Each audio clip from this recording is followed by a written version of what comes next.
just a couple more minutes and let a few more people enter in.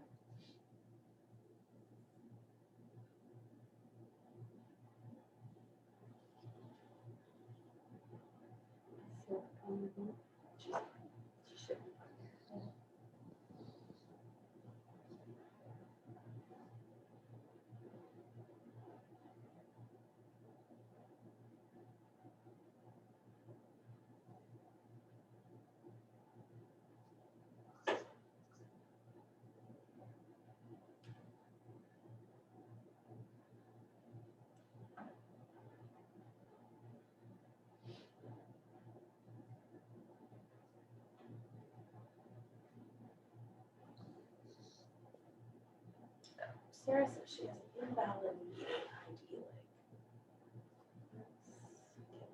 It's in the calendar, right? Mm-hmm.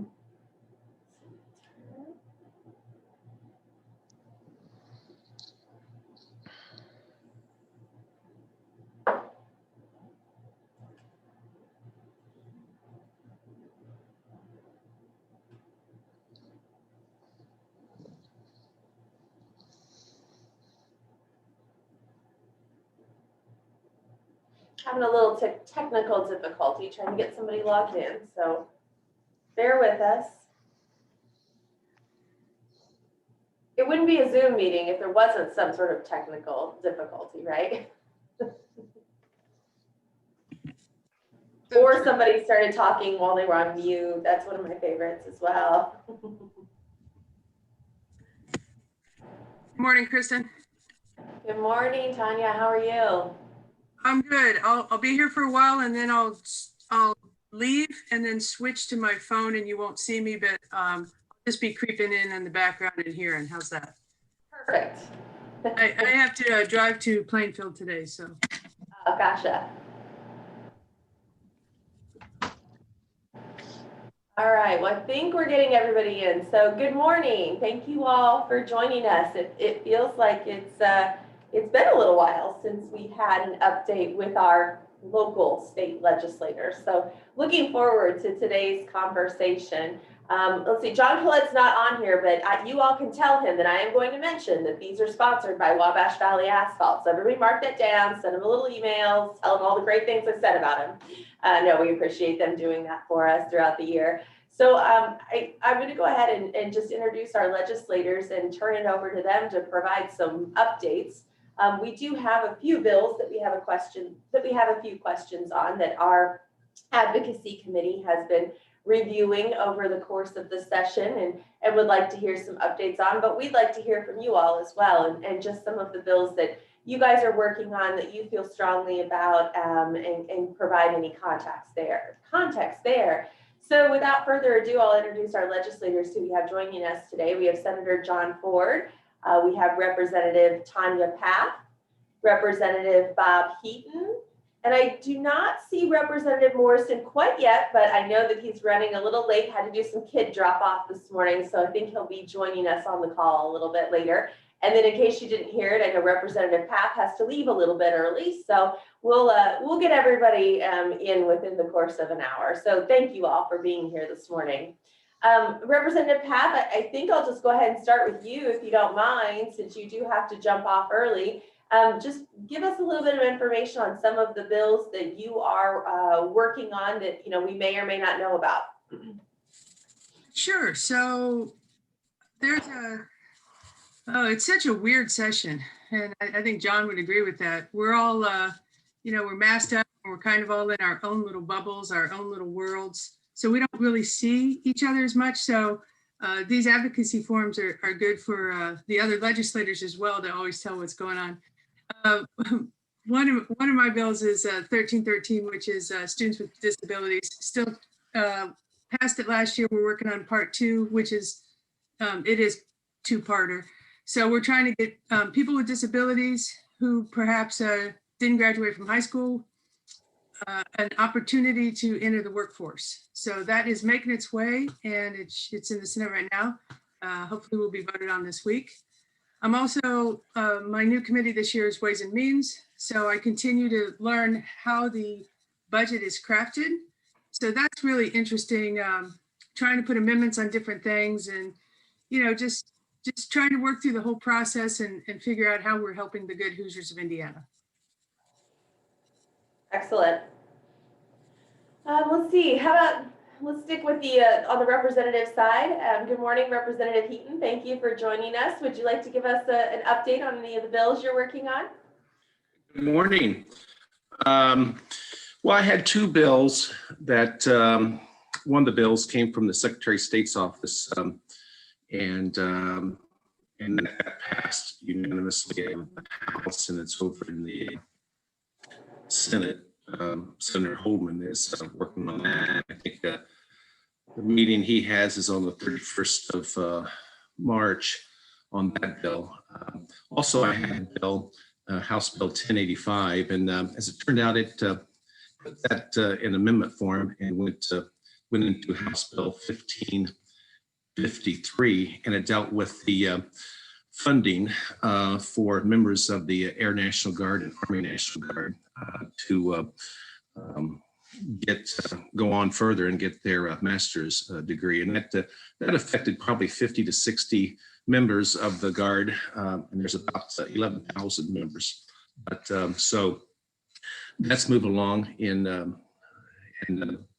Bob Baining, chairman of the Education Committee.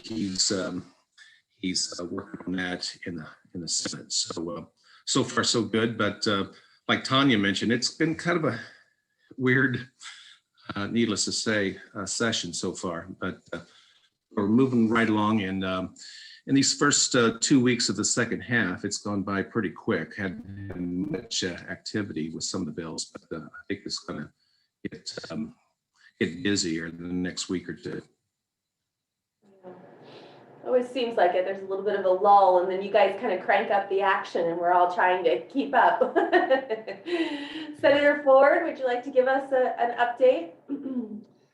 Sure. So, talk a little bit about, I don't think we've met since the split, but in the Senate, we had 411 bills introduced. We passed 168 bills, about 40%. And I think, as an example of being an odd year, we sent the House more bills than they sent us. And I know Bob always loves that. He loves working on Senate bills. But we, it's been interesting. I am working on a few things. My teen suicide bill passed out of the Senate and is now waiting for a hearing in the Education Committee in the House. Been working on a bill that came from the House to me to set up a statewide plan to study dementia and create a statewide plan on how we can help senior citizens with dementia. We've also been working on divisible loads with, which is a constituent bill from Chris Agee and Brampton Brick. We started that a few years ago, and RJL has really worked well to form a great coalition of other manufacturers and stakeholders. And that bill came from the House to the Senate, and we had a big hearing on Tuesday with it. So we are now trying to work to get the votes to get that out of committee, but it's in the best shape that it's been in years. So I feel good about that. And then this week we had a Senate bill I had on adding COVID to line of duty death benefits. Again, another constituent bill that came to me from the local fire department. That passed the Senate, had a hearing in the House and passed, and now we're waiting for a hearing in Ways and Means. So my two friends from Ways and Means that are on Ways and Means, we're for that. We want that one passed, whatever you can do to help. But that's some of the things that I've been working on. I don't see Representative Morrison quite yet, so we'll go ahead and kind of dig into a few things that we had questions about.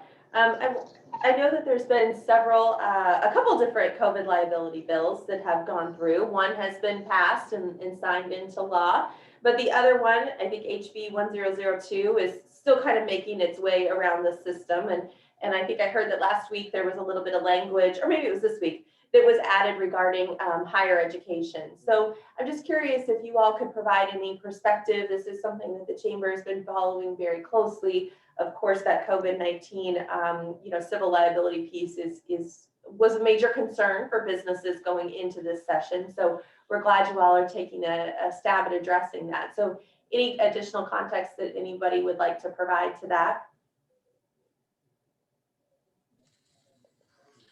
Well, I'll mention that, 1002, we sent it over to the Senate, and I'm not sure what, John, if you know some amendments that's going to be added to that, but I know they've Almost been working on it. It hasn't, 3 weeks.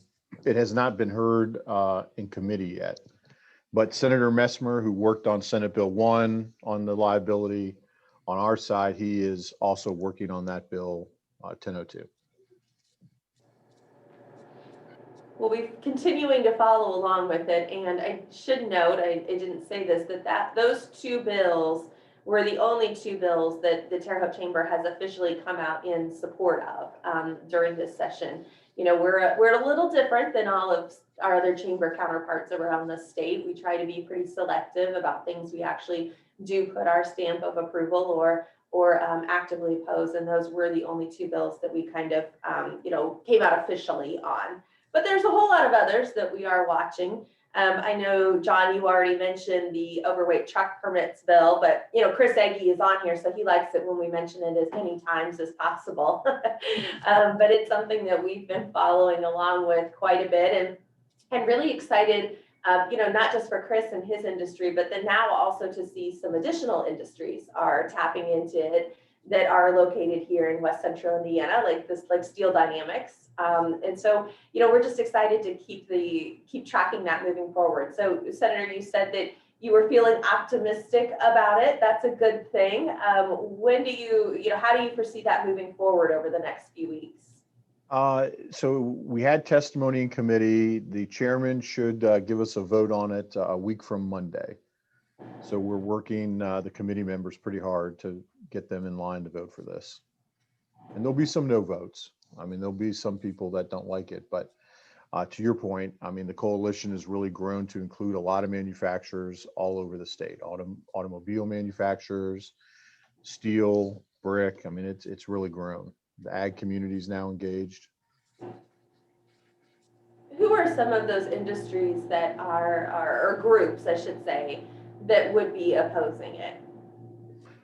I think there's some law enforcement that are uncomfortable with it. But I think they're more uncomfortable with just just more trucks. There's some they believe that this will add more trucks on the highway, and Toyota and General Motors actually testified that this would cut their number of trucks on the road by half.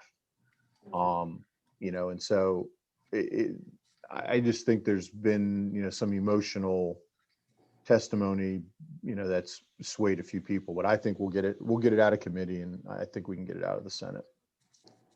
And so on the House side, the pushback that we heard was from law enforcement and just talking about the safety of the trucks. I think there was some misinformation, and people just get very emotional, especially if you're driving I-70 trucks, and the last thing you want to do is add more. But to John's point, I mean, if you listen to all the information, it actually will put less trucks on. So anyway, we're glad that it passed the House and it's in the Senate's hands now. Obviously, as more of our member industries jump on board this, is there anything that from the chamber perspective and educational perspective that we could do? Is it just sharing some of that, correct information about the actual reduction that could happen in the number of trucks, or, anything else? Yeah, I mean, that certainly would help. I think, at this point, it's really, convincing the, the committee members, which there's no one from this area on that, I don't believe. Okay. Next bill that we've kind of been following along with is Oh, I'm sorry, Bob, go ahead.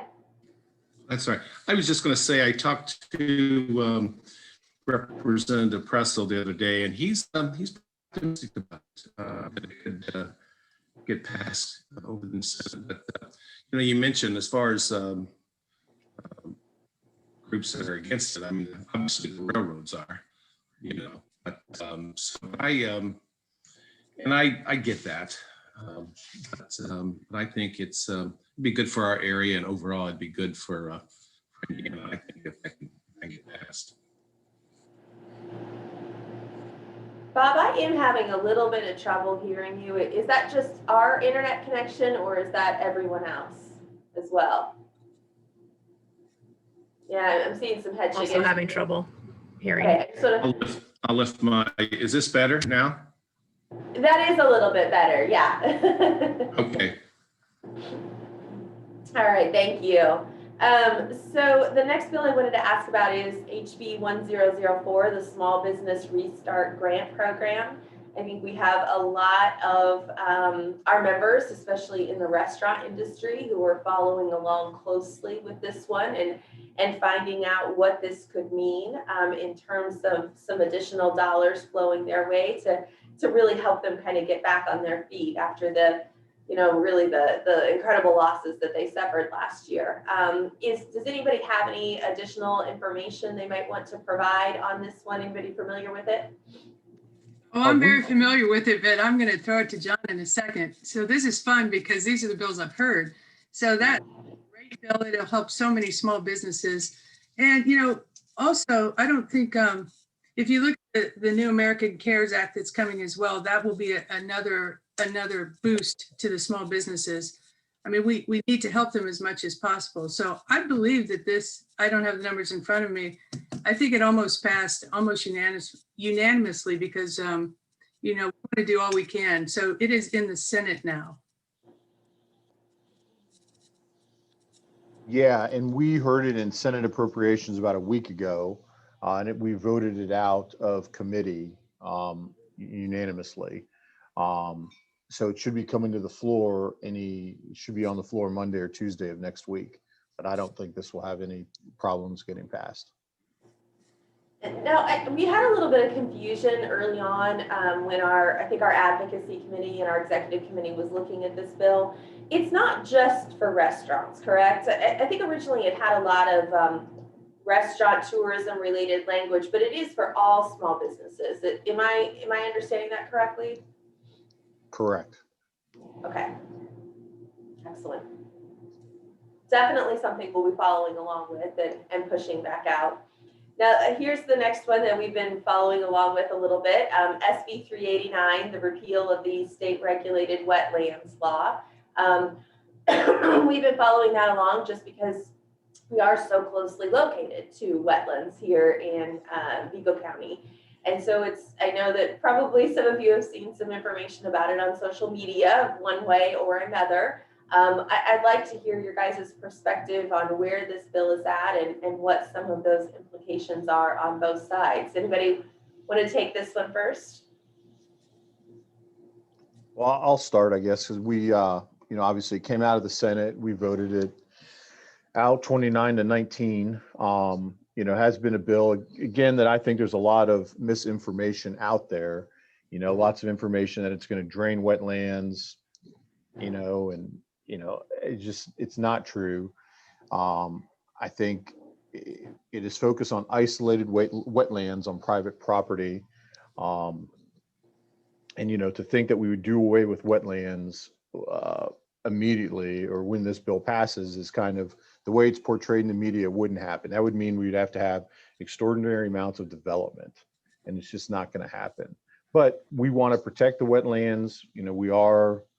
I believe there's been a lot of negotiation going on at this point on the House side. It has not gotten a hearing yet, but I'll let Bob and Tanya talk about what's going on in the House.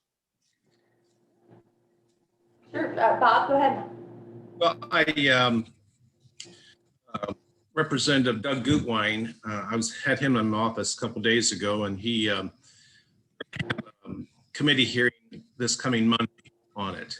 And as he indicated to me, there's going to be amendment by item. I don't know, I haven't read it yet, but we'll be added to that to the bill. But John's right. It deals with isolated, wetlands as far as that goes, as far as the different levels of it, but it's not going to affect in a cheeky or goose pond. I don't know about others, but I get hit up at church about it too. And it's not what people think it is. So, but we'll see what the amendment looks like on Monday and see what the committee goes. We'll know about it shortly. Okay. Representative Path, anything you want to add there?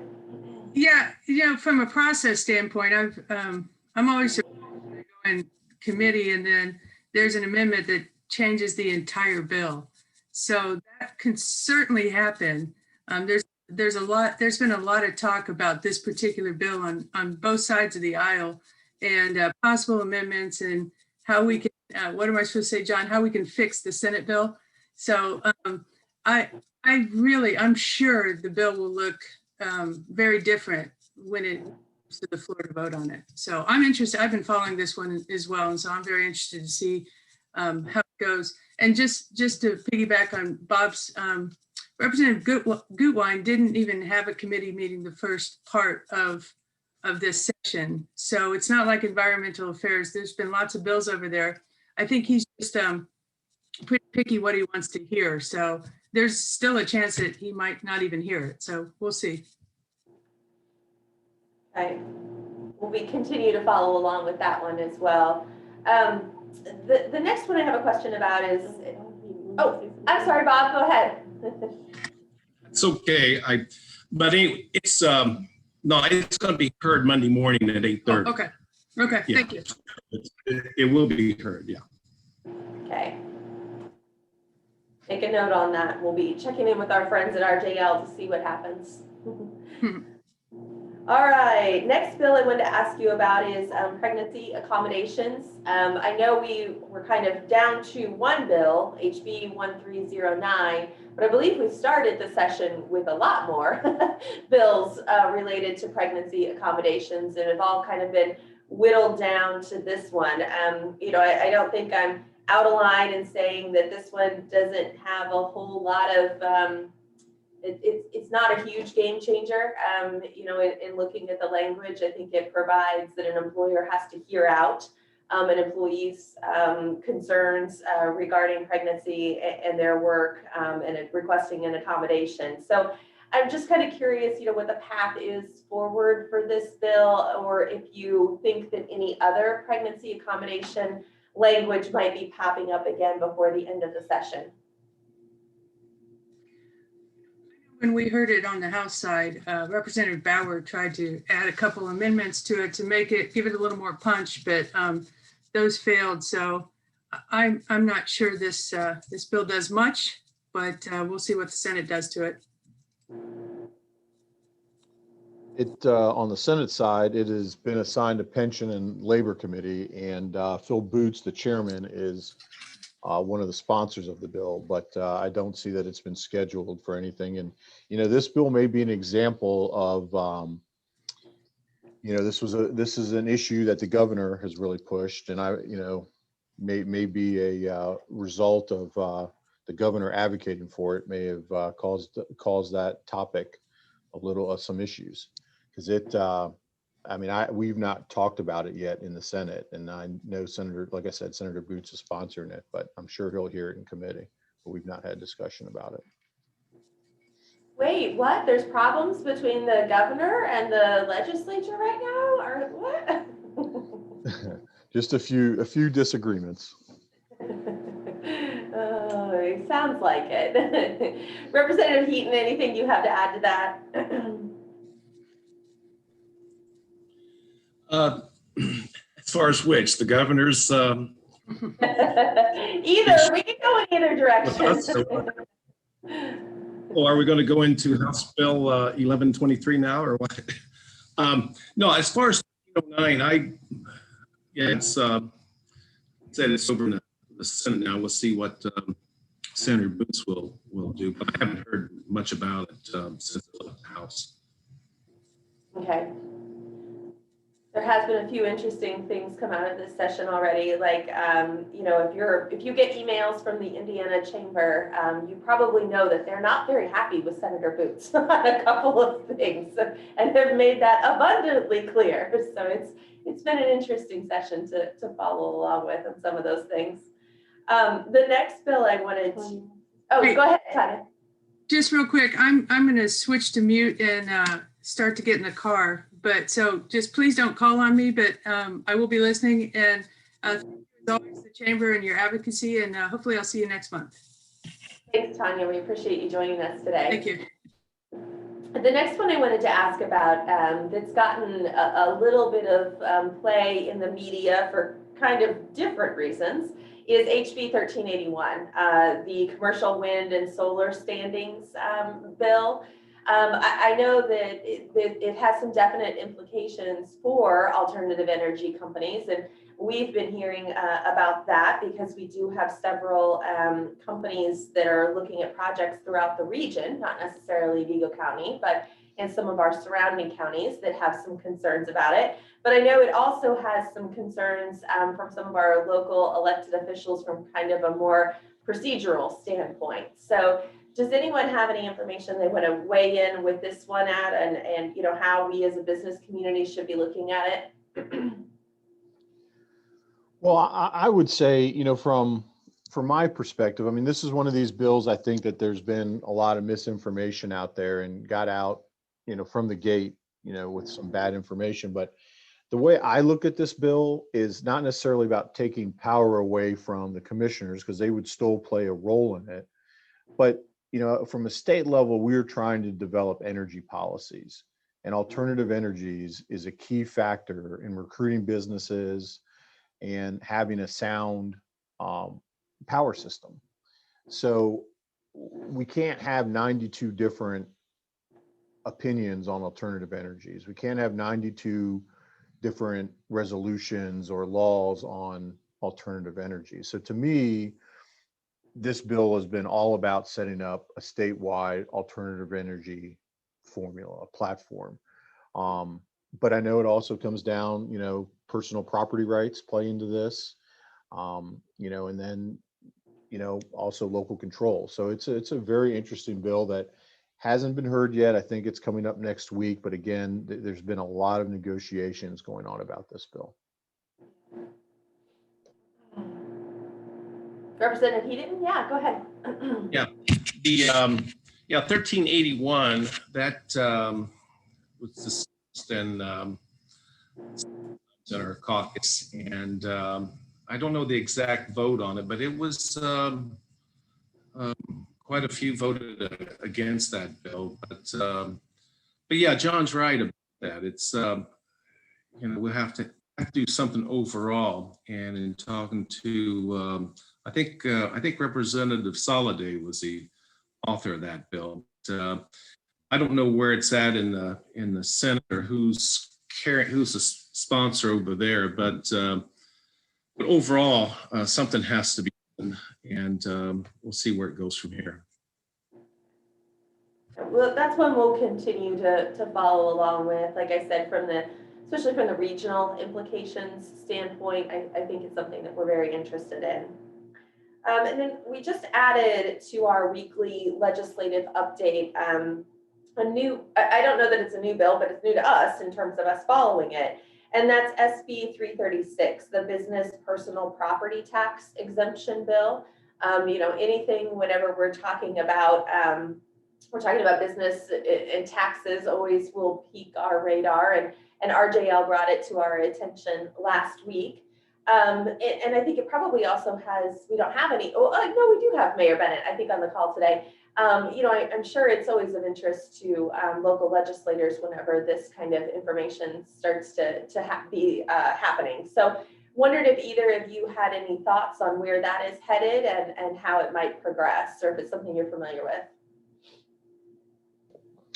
Well, we've passed it out of the Senate, so it's been sent to Mike Speedy in the House, and it passed, you know, the pretty healthy vote out of the Senate.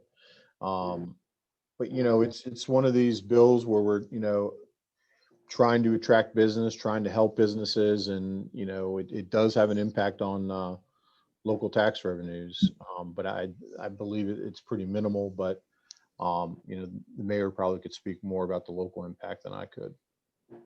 He just unmuted himself. Mayor, did you have any? Well, the bill that's in front of us right now is pretty harmless, but it's that dipping the toe in the water kind of a thing, because, ever since Luke Kentley and Brant Hirschman were senators, they've been trying to eliminate the business personal property tax. And so, about 5 years ago, it was going to be about a $5 or $6 million impact to the city of Terre Haute per year.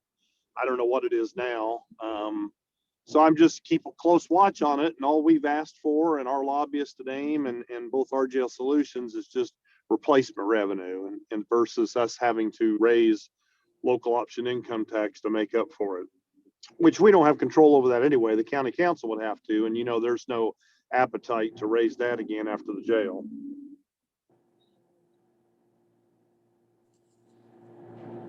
Go ahead, Bob. Well, we heard 336 in Ways and Means the other day, and I think it was Senator Freeman is the author of the bill, and we didn't vote on it. We'll vote on it, I think, coming this Wednesday, or next Wednesday. But I think the impact financially would be about $444,000 to Vigo County, Terre Haute. But I think Clay County, it's going to affect them by maybe 9,000. Owen County 7. It's not that much. But other states around us, they don't have that tax, and so up to the day as well. So we'll see where it goes next week and the next few weeks. Okay. Thank you. That was the end of my list of bills that we've been following along with. I'm going to look at Taylor, and I think Adriana and Ryan are all on here from RJL Solutions. Is there? Oh yeah, go ahead, Senator Ford. One bill that I know Jane was following pretty closely was Senate Bill 342 that Senator Buchanan had, which would give contributions to school foundations would get a 25% tax credit. And I know this is one that I've worked on a little bit for Jane, and I know she was watching it pretty closely. Thank In you. her chat now, yes.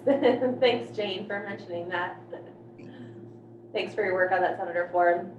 RJL Solutions team, is there any bills that I am missing that maybe we have discussed that you think might be advantageous to get an update on this morning? Kristen, if anything, maybe they could give an update on the budget bill. Perfect. Who wants to tackle that? Don't all jump at the same time. Well, Bob, why don't you go first, since you sent the it to budget us? bill, yeah, we sent it over to the Senate, so I don't know where it stands right now, but that's going to be amendments that's going to be added to that. Obviously, started out to be 135 page bill, and we had amendment number 3 that we added to it, which was 150 pages. So therefore, when we got out of the House, it was getting to be a bigger bill, but it will, like always, it'll end up probably being over 500 pages. But so we'll, it's a process, as we all know, and a lot of discussions going on behind the scenes right now with issues, and so we'll see where. I don't know where it stands there, what's been added as far as any discussion or amendments that's being brought up in the Senate, but we'll see where it goes. Yeah, so yesterday in Senate Appropriations, Doc Brown came and presented the bill to our committee. So we've started working on issues within the budget. Following his presentation, we had brought all of the higher ed university presidents came in and presented about their budgets. And that's the aspect of the budget that I've been assigned to work on. So I've been working for the last couple months on all the higher education funding and trying to figure out what we're going to do there. I think one thing I'll mention, that is a little bit of a struggle in this budget process is all of the COVID relief money coming from the federal government. What we got in December, what folks are receiving, in this latest stimulus that passed a few weeks ago. There's a huge amount of money coming, to K through 12, through higher ed, to various agencies. And we still are waiting to hear from the federal government or what the strings are going to be for those projects. I mean, I think even, the city of Terre Haute's going to get a large sum of money, but we're trying to figure out really what are the strings and how we can best use that money to provide relief to different stakeholder groups across the state.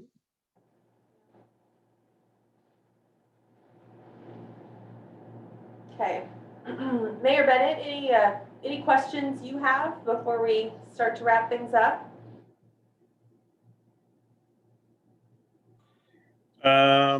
No, not really. I think this session's been pretty good from my perspective. Watching this for many years now, there's always a lot of things that affect local government in every session. And all the TIF stuff appears to be dead. I assume maybe John or Bob could both weigh in on that. So I'm happy about that. And it just seems like it's been pretty harmless from our perspective of any significant change on the horizon for how we operate here in Terre Haute. So I'm pretty happy with this session so far. As long as you don't bring back any of the TIF bills, it sounds he'll be okay. Well, it all depends what they look like. I didn't mention we have Sarah Smith on here as well today, who's our advocacy chair. Sarah, anything that we've been discussing that you have any follow-up questions on? No, I don't believe so. I think you guys have covered everything that we discussed yesterday in our advocacy committee meeting. So I do appreciate the time you guys all spend and your availability. I think Jane actually even mentioned that in her chat, but do appreciate you guys taking the time to speak with us and keep us informed of what's going on in the state level. We do have a question that popped up in the chat. I think it's from Ellie Caldwell about any movement in either the House or the Senate to exclude $10,200 from unemployment income as they did in the newest federal stimulus bill. I know on the Senate side, we've started to have some conversations about that. But again, that's, I guess, probably part of that part that I've mentioned earlier about trying to find all the strings that are attached to all this money coming from the federal level. We're not sure if we have to do it, if we have to stay at that 10,200 mark, can we lower it? We're not sure. And I know we're doing a run right now on what that would cost the state of Indiana if we did that full 10,200 amount. I know, like you said, there's a lot of information out there, a lot of things you all have to sort through, but you have to be done by the end of April. Does that still seem feasible? Well, we actually voted yesterday to leave, I believe, a week early. So everything is, so next week will be a pretty interesting week. A lot of bills will die next week because we now have to pick up the pace. Okay. We'll be following along. Representative Heaton, any final thoughts? Well, it's, yeah, John's right. Our goal is to get out of there by the 2nd of April, but technically we can go to the 29th at midnight. But Speaker Houston, he's got that mindset to, let's get what we need to get done and get out of there. So we'll see where it goes from here, but it's going to speed up quite a bit the next 4.5 to 5 weeks. So it's a lot of changes on the way, but we'll see how it goes. Well, we're looking forward to following along, and I have to just give a shout out to the team at RJL for doing all they can to keep us informed and answering all my emails throughout the week and doing weekly calls with our groups. They do a great job of keeping us informed. So, and feel free to reach out to us at any time. If anybody on the call or the legislators have any questions, we're always happy to try and help find the answers to those. So I think that's all. I'm not seeing any other questions in the chat. So thank you all for joining us this morning, and everybody have a great day. Thank you. Appreciate it.